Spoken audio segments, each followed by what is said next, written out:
जय हिंद दोस्तों, मैं डॉक्टर राजीव यादव।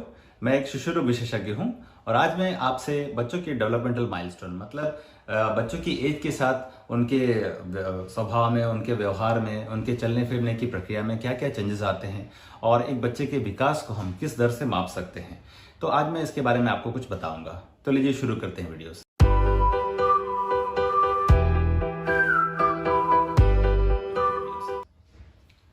तो देखिए, डेवलपमेंटल माइलस्टोन क्या होते हैं। डेवलपमेंट मतलब विकास।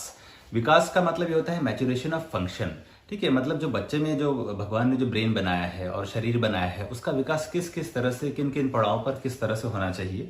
तो इनको मापने के कुछ पैमाने होते हैं, डेवलपमेंटल माइलस्टोन्स। ठीक है, मतलब विकास के पैमाने। और माइलस्टोन इसलिए बोलते हैं क्योंकि आप देखें, मील का पत्थर कहलाता है बेसिकली। मतलब इस एज पे ये चीज आ जानी चाहिए बच्चे में। अगर ये चीज बच्चा मिस कर रहा है तो इससे उसके विकास पे प्रभाव पड़ेगा।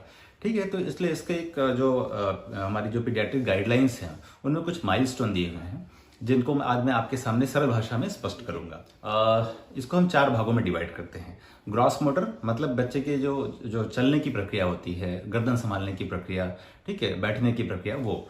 फिर उसके बाद आते हैं फाइन मोटर, मतलब बच्चा किस तरह से छोटी छोटी चीजों को करता है। फिर लैंग्वेज आता है, बोली कैसे शुरू होती है। फिर पर्सनल, सोशल एंड कम्युनिकेशन, मतलब बच्चा अपने आसपास के वातावरण से किस तरह से रिएक्ट करता है और किस तरह से उन चीजों को परसेप्ट करता है। तो चलिए शुरू करते हैं। सबसे पहले ग्रॉस मोटर। ग्रॉस मोटर का मतलब देखिए, नाम से ही स्पष्ट है। ग्रॉस मतलब जो दिख रहा है, मोटर मतलब जो एक्टिविटी। जैसे कि एक जो बच्चा जब पैदा होता है तो वो शुरुआत में क्या होता है, 3 महीने में बच्चा जब होता है तब गर्दन संभालता है। फिर 5 महीने में बच्चा सहारे के साथ बैठना शुरू करता है। जैसे बच्चे को अगर आपने टिका दिया दीवार के साथ या तकिया के साथ टिका दिया और बच्चा बैठ गया, इसका मतलब वो सपोर्ट के साथ बैठना शुरू करता है 5 महीने में। फिर 8 महीने में बच्चा बिना सहारे के बैठना शुरू कर देता है। फिर 9 महीने में बच्चा सहारा लेके खड़ा हो जाता है, with support, standing with support जिसको बोलते हैं। और 12 महीने में बच्चा बिना सहारा के खड़ा होना शुरू कर देता है, मतलब अपने पाँव पर खड़ा हो जाता है 12 महीने में। इसको इस तरह से रिमेंबर कर लीजिए कि 1 साल में बच्चा अपने पैरों पर खड़ा हो जाता है बिना सहारे के। फिर 10 महीने में बच्चा रेंगना शुरू करता है और 13 महीने में अच्छे से चलना शुरू करता है। फिर 18 महीने में बच्चा दौड़ना शुरू कर देता है और 3 साल की उम्र आते आते वो ट्राईसाइकिल चलाना शुरू करता है, मतलब 3 पहिए की जो साइकिल होती है उसको चलाना शुरू करता है। फिर आती है fine motor activities. Fine motor मतलब जो बच्चा से लिखता कैसे है, चीज़ों को पकड़ता कैसे है। जो देखिए, जैसे जब एक बच्चा 4 महीने का होता है तो वो चीज़ों को दोनों हाथ से पकड़ने की कोशिश करता है। जैसे आप किसी खिलौने को उसके पास ले जाएंगे तो बच्चा, जैसे मान लीजिए आप चूड़ी या कोई रिंग्स देते हैं बच्चे को, तो दोनों हाथों से ऐसे उसको लपकने की कोशिश करेगा। तो इसको बोलते हैं बाइडेक्स्ट्रस ग्रास्प, जो कि 4 महीने में शुरू होता है। फिर आता है यूनिडेक्स्ट्रस ग्रास्प, जो कि 5 महीने में शुरू होता है। मतलब एक हाथ से बच्चा उसकी तरफ जाएगा चीज़ों के प्रति। कोई भी रिंग वगैरह आप देंगे उसको तो बच्चा एक हाथ से उसको पकड़ने की कोशिश करेगा। फिर 7 महीने में बच्चा पामर ग्रास्प करेगा। जैसे आप किसी चीज़ को देंगे, जैसे मान लीजिए एक पेंसिल पकड़ा है उसको, तो बच्चा इस तरह से पकड़ेगा उसको, ऐसे ऐसे करके पकड़ेगा। फिर उसके बाद जैसे जैसे 9 महीने की उम्र आती है तो बच्चा इमेच्योर पिंसर ग्रास्प की तरफ जाने लगा। पिंसर ग्रास्प का मतलब ये होता है, पिंसर थंब और इंडेक्स फिंगर, अंगूठा और तर्जनी से किसी चीज को पकड़ना। तो जब बच्चा 9 महीने का होता है तो जैसे चीजों को ऐसे पकड़ेगा, इस तरह से पकड़ेगा, पूरा ये दोनों उंगलियों को ऐसे पास पास नहीं ला पाएगा, ऐसे पकड़ेगा, तो इसको बोलते हैं इमेच्योर पिंसर ग्रास्प।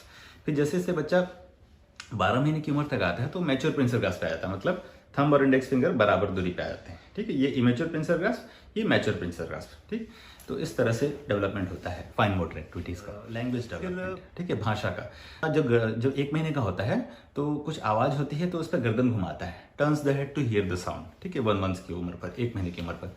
फिर जब बच्चा 3 महीने का होता है तो क्वींग करता है, मतलब कुछ ऐसी ऐसी चीजें निकालता है, जैसे कि ऐसे ऐसे आवाजें करता है, क्वींग करता है। फिर उसके बाद 6 मंथ में बच्चा मोनोसिलेबल हो जाता है, मतलब एक शब्द बोलना शुरू करता है, जैसे माँ। ठीक है, फिर 9 मंथ में मामा, बाबा, बाइसिलेबल हो जाता है। फिर उसके बाद जब बच्चा 12 महीने का होता है तो 2 वर्ड्स विद मीनिंग करता है। फिर जब 18 महीने का हो जाता है तो 10 वर्ड्स विद मीनिंग शुरू कर देता है। ठीक है, मतलब इसको कई शब्दों का ज्ञान होने लगता है 18 महीने की उम्र तक। फिर जब जैसे जैसे बच्चा 2 साल का होता है तो एक सिंपल दो वर्ड्स के सेंटेंस फॉर्म करने लगता है, जैसे जैसे मम्मा दे दो, ठीक है, मम्मा पानी दे दो, ऐसा करके। जैसे 3 साल का होता है तो मम्मा पानी दे दो, ठीक है। 2 साल का रहेगा तो मम्मा दे दो, 3 साल का रहेगा मम्मा पानी दे दो। फिर जब 4 साल का होता है तो मम्मा पानी दे दो मेरे को, ऐसे बोलेगा, ठीक, इस तरह से बोलता है सेंटेंस ज्वाइन करके। फिर पर्सनल एंड सोशल आता है। 2 मंथ्स में आती है सोशल स्माइल। सोशल स्माइल का मतलब ये होता है कि जैसे आपने बच्चे की तरफ देखा, ठीक है, बच्चे ने आपको देखा, फिर उसके बच्चा मुस्कुराया, आप मुस्कुराए, बच्चा भी आपको देख के मुस्कुराए, तो इसको बोलते हैं सोशल स्माइल। मतलब सामने वाला अगर मुस्कुरा रहा है तो बच्चा उसको देख के एक मुस्कुराहट देता है, इसको बोलते हैं सोशल स्माइल, जो कि 2 मंथ्स में आती है। फिर 3 मंथ्स में बच्चा रिकॉग्नाइजिंग मदर, मतलब मदर को रिकॉग्नाइज करता है। मतलब अगर मदर बगल से गुजर रही है तो उसको देखता है पलट के, ऐसे ऐसे इसकी गर्दन, जहाँ जहाँ मदर जाती है उसको देखता है घूम के। फिर 5 मंथ में बच्चा मिरर प्ले करना शुरू करता है, 5 to 6 मंथ की उम्र में। फिर 9 मंथ्स में वे बाय बाय करना शुरू करता है। जैसे आप उसको बाय बाय करेंगे तो बच्चा भी आपको देख के बाय बाय करेगा, ऐसे। और फिर आपका जब जैसे जैसे बच्चा बड़ा होता है तो आगे चल के भी और डेवलपमेंट होते हैं। फिर बच्चा जब जैसे आपका 3 साल का होता है तो अपना जेंडर जानने लगता है बच्चा, ठीक है। अब मतलब जानने लगता है कि मैं लड़का हूँ या लड़की हूँ, ठीक है। और फिर स्टोरी भी आपको बताने लगता है 3 साल की उम्र आते आते।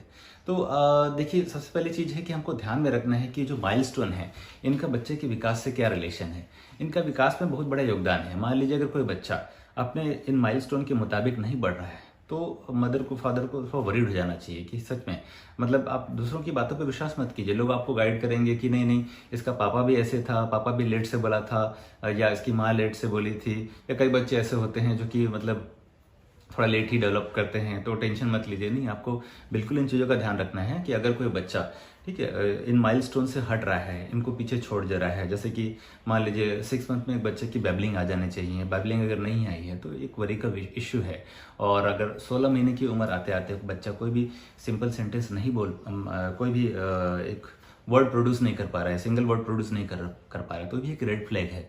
पॉइंटिंग का याद रखिए कि गेस्चर और पॉइंटिंग एक ऐसी चीज़ है जो कि एक तरह से लैंग्वेज ही है, ठीक, साइन लैंग्वेज बोलते हैं। जैसे बच्चा अगर मान लीजिए चीज़ों को देख के ऐसे दिखा रहा है, जैसे आपने बोला फैन, तो बच्चा ऐसे उंगली दिखा रहा है, मतलब बच्चा कहने की कोशिश कर रहा है, ठीक है। फिर होता है ये जो पॉइंटिंग होती है, ये जो पॉइंटिंग होती है, पॉइंटिंग आती है 9 से 14 महीने के बीच में। तो मान लीजिए अगर आपका बच्चा 14 महीने की उम्र क्रॉस कर चुका है और स्टिल अभी पॉइंट नहीं कर रहा है चीज़ों को, जैसे मामा कहाँ है ऐसे करके बता नहीं रहा है, पंखा कहाँ है ऐसे करके दिखा नहीं रहा है, लाइट कहाँ है ऐसे दिखा नहीं रहा है, तो ये एक चिंता का विषय है।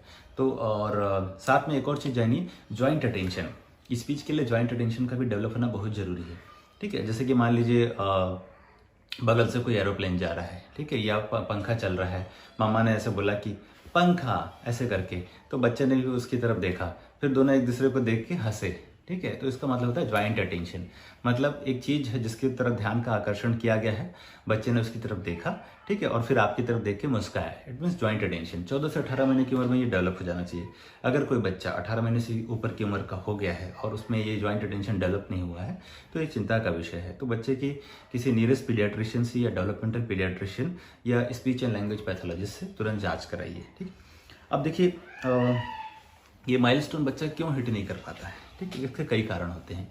एक तो डेवलपमेंटल डिले, ठीक है, डेवलपमेंटल डिले के कई कारण हो सकते हैं।